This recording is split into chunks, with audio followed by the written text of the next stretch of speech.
kita akan mempelajari tentang risiko dan tingkat pengembalian. Risiko adalah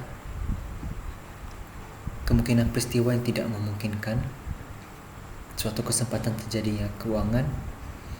Tingkat pengembalian, total keuntungan atau kerugian dari suatu investasi. Pengembalian diharapkan yang akan direalisasi dari suatu investasi sama dengan nilai rata-rata. Distribusi probabilitas untuk hasil yang mungkin dapat dicapai.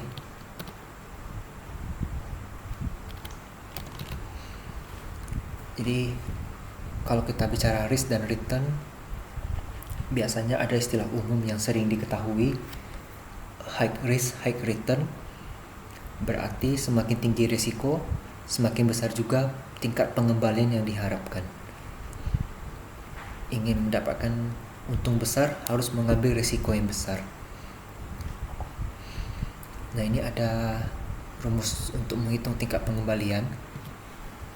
Harga dari aktiva dikurangi harga dari aktiva periode sebelumnya, ditambah dengan kas yang diterima dari investasi, dibagi dengan harga aktiva sebelumnya. Perhatikan contoh.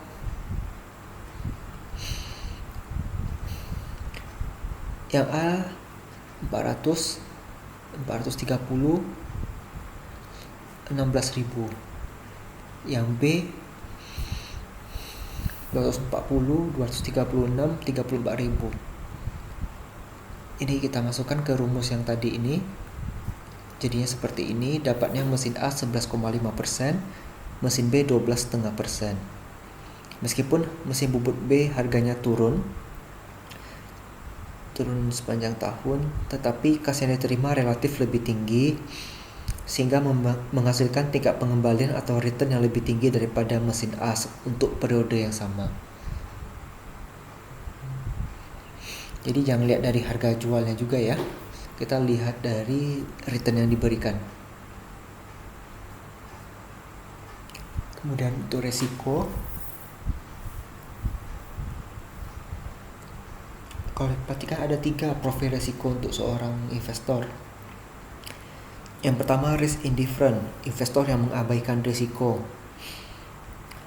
Kemudian risk averse, investor yang menghindari risiko. Yang ketiga, risk seeking atau investor yang mencari risiko.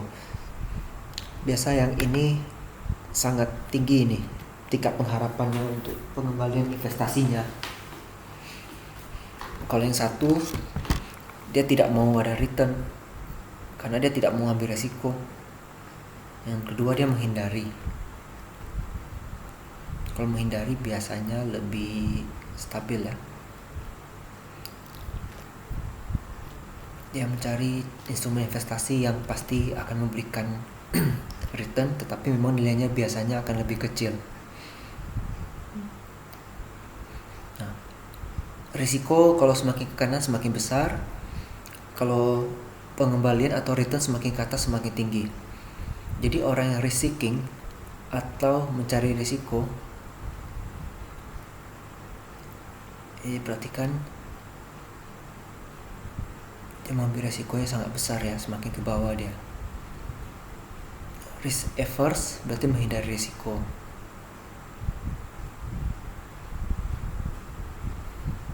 Jika risiko bergerak dari X1 ke X2, berarti dari sini ke sini.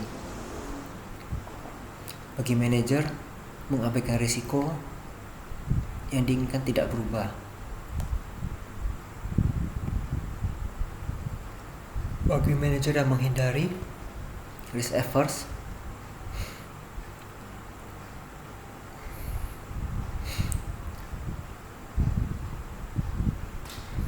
dia mengharapkan pengembalian yang lebih tinggi kalau dia bergeser ke kanan ya. Kalau yang mencari risiko atau risk seeking, dia bersedia penghasilannya berkurang tapi untuk peningkatan risiko. Tetapi ingat, kalau dia berhasil dia akan dapatkan lebih banyak. Ini ada penilaian terhadap risiko. Yang pertama pakai analisis sensitivitas.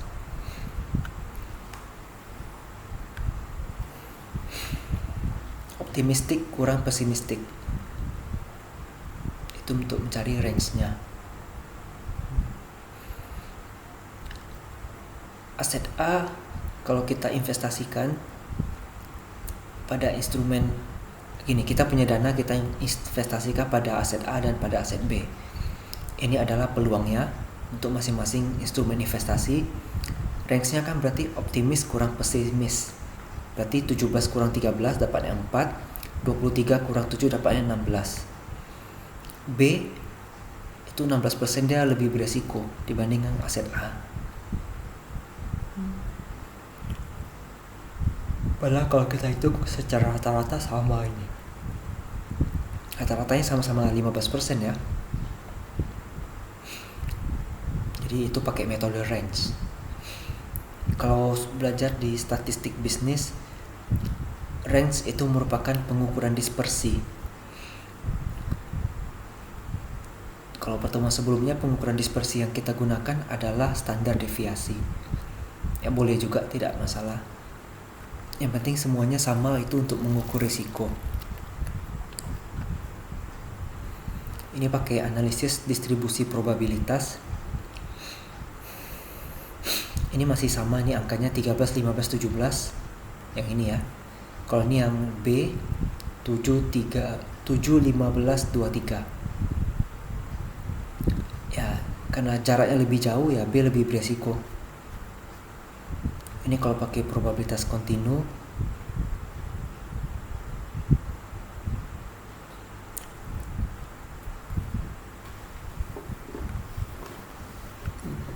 Oke. Yang ini kontinu sama grafik ini sebenarnya kan hanya membacanya saja ya. Ini kalau yang grafik probabilitas kontinu ini hanya melihat mana yang lebih tinggi, mana yang lebih landai. Kemudian analisis statistik. Nah, ini ada probabilitas, ada return, dan ada nilai bobot. Ini kan 0,25 kali 13%, 0,5 kali 15% dapatnya ini. Kalau dihitung semuanya sama-sama 15% nih expected return-nya. Tapi untuk hitungnya resikonya pakai standar deviasi. Rata-ratanya kan 15 nih. 13 kurang 15 dapatnya minus 2. 15 kurang 15 0. 17 kurang 15 dapatnya 2. Kemudian angka ini masing-masing dikuadratkan jadinya ini. Ini adalah probabilitasnya dikali 4 kali 0,25 dapatnya 1. Ini pangkat 2.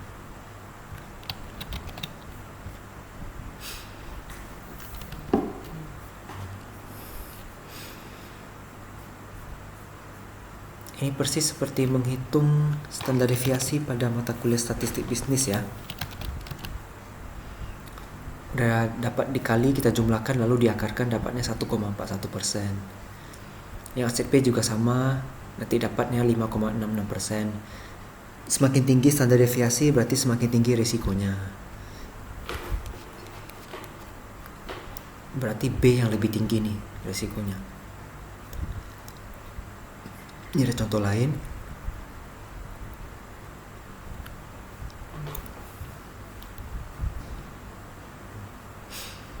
Koefisien variation ini CV. Ini dapatnya dari standar deviasi dibagi dengan rata-rata return yang diharapkan. Aset C lebih beresiko karena nilai CV-nya lebih tinggi. Kemudian ada risiko portofolio. Ini kalau kita menggabungkan beberapa portofolio ya. Contohnya begini. Ini tahun investasi, ini perkiraan aset X dan aset Y. Perkiraan returnnya di masa depan. Misalnya kita mengambil masing-masing 50%. Berarti kan 0,5 kali 8% tambah 0,5 kali 16%. Ya ini kan sama-sama 50-50 ya. Misalnya boleh juga X kita hanya ambil 10%, Y-nya ambil 90%, itu boleh, gak apa-apa. Setelah dihitung dapat 12%. Rata-ratanya juga tetap 12 ya. Expected portfolio return kurang rata-rata berarti 12 kurang 12 dapatnya 0. Ya karena semuanya 12 dapatnya 0 ya. Kalau datanya semua 0 berarti standar deviasinya juga 0. Ini perhitungan manualnya. Ya, kalau begitu dengan cara diversifikasi aset bisa mengurangi risiko. Itu makna dari hitungan ini. Pakai analisis korelasi juga bisa. Korelasi yang bagus untuk investasi adalah -1. Karena logikanya ketika satu naik, satu akan turun. Ketika satu turun, satu akan naik. Itulah -1 artinya. Artinya akan selalu ada untung. Kalaupun tidak untung, akan di titik impas dia. Makanya -1 yang paling bagus. Ini korelasi positif, yang kanan ini korelasi negatif. Kemudian ada diversifikasi. Ini. Nah, ini kalau misalnya kita mengambil 50-50 untuk X dan Y, atau 50-50 untuk X dan Z. Hitungannya sama, kita kalikan dengan 50% kali returnnya, dapatlah angkanya ini semua. Kita hitung standar deviasi. Kalau kasus seperti ini, kita akan memilih investasi XY karena risikonya kecil. Kalau kita risk averse. Kalau kita risk seeker, kita ambil yang XZ karena risikonya lebih tinggi, diharapkan tingkat pengembalian juga lebih tinggi. Kemudian ini ada model CAPM, Capital Asset Pricing Model. Ini cukup terkenal ya metodenya. Tapi sebelumnya kita bahas dulu tentang tipe risiko. Diversifiable itu unsystematic, kalau non-diversifiable itu systematic. Unsystematic tidak dapat diukur, kalau systematic dapat diukur. Dia dapat diukur tapi tidak dapat didiversifikasi. Ini tidak dapat diukur tetapi dapat didiversifikasi. Kalau dibuat grafiknya seperti ini non-diversifiable, yang artinya bagaimanapun pasti harus kita terima. Total risiko ya berarti dua risiko ini digabung. Kalau kita menambah jumlah saham dan portofolio, total portfolio risk akan semakin menurun, mendekati batas non-diversifiable. Ya, karena ada istilah yang mengatakan don't put your eggs in one basket ya. Kita jangan investasi semuanya di sektor yang sama. Misal kita semuanya investasi sektor tambang. Memang benar ketika harga batu bara naik, saham di pertambangan akan naik juga. Tapi kalau sempat dia harga batu bara turun, maka harga saham di sektor pertambangan akan anjlok semua. Untungnya langsung besar sekali, kalau rugi akan langsung anjlok sekali. Makanya perlu diversifikasi. Jangan semuanya sektor pertambangan, tapi dicampur-campur dengan sektor lain. Nah, ini untuk perhitungan beta portofolio, ini sudah di pertemuan sebelumnya ya. Proporsi kali beta dapatnya segini, terus dihitung standar deviasinya. Di total. Ini cukup di total saja. Semakin besar nilainya berarti resiko semakin tinggi.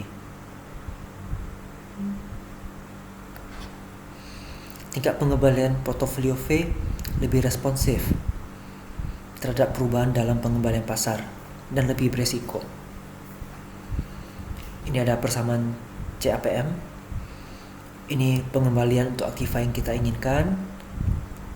Pengembalian bebas risiko atau RF. Ini ambilnya dari data suku bunga Bank Indonesia. Koefisien beta untuk aktiva J. Beta inilah risikonya nanti ya. Kalau KM itu pengembalian portofolio pasar dari aktiva. Biasanya harga pasar ini. Contoh.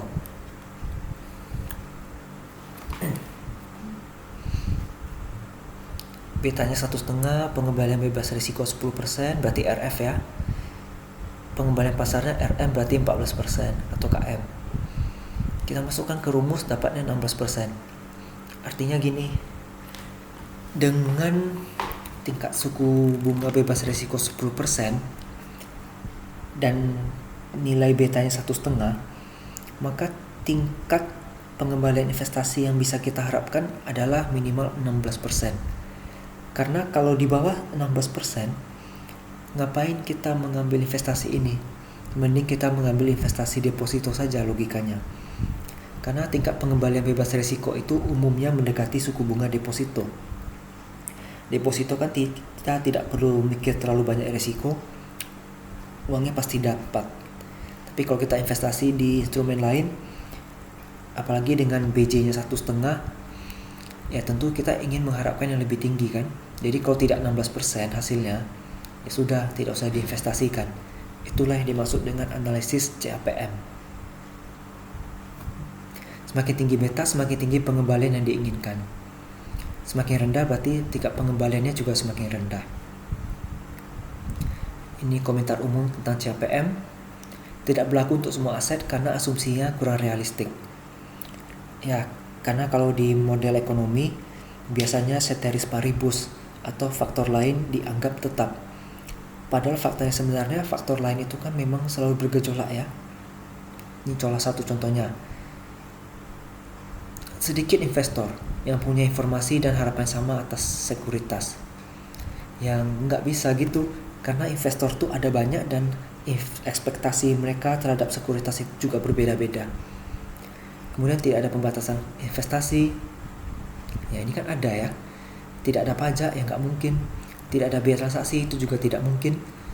Semua investor rasional sedikit memiliki sekuritas yang sama, bersikap risk averse, lebih menyukai return tinggi dengan risiko rendah, itu juga tidak mungkin ada.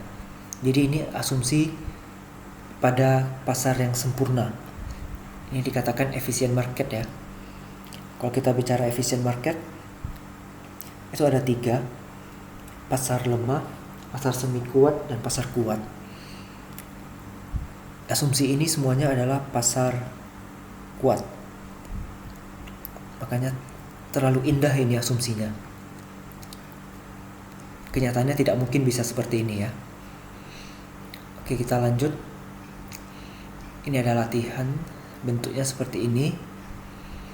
Probabilitas dan cash flow untuk proyek X dan proyek Y dengan kondisi ekonomi 3 kondisi.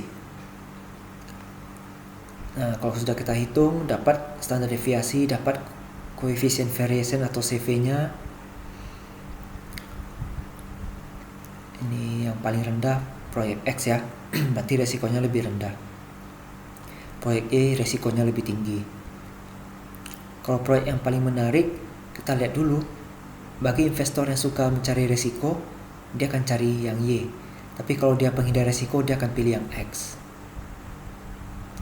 Ini ada ringkasan.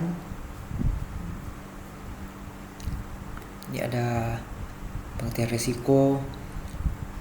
Ada sifat-sifat resiko atau sifat investor dalam menanggapi resiko ya. Kemudian penilaian resiko. Ada beberapa metode ya, memang kebanyakan pakai metode statistik ini. Semoga materi ini dapat dipahami dengan baik ya.